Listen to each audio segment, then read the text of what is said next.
Ilang oras na nga lang po at ay magpapalit na ng taon. Salamat sa Panginoon sa napakaraming nangyari sa taong 2025. Taos puso tayong magpasalamat sa Kanya sa kaloob na buhay, pamilya at pagkakataong magsimula ulit na sa kabila ng mga pagsubok na ating pinagdaanan, napatunayan natin na tapat ang Panginoon sa bawat panahon.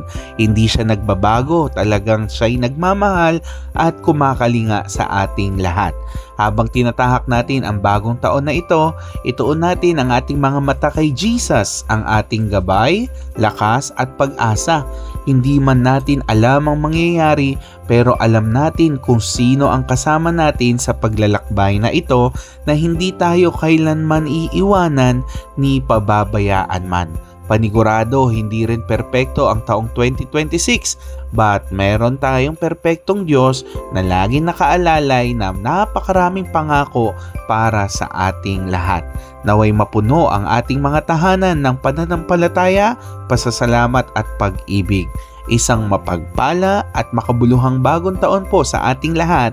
Pagpalain tayo ng ating Panginoon. A happy New Year sa ating lahat.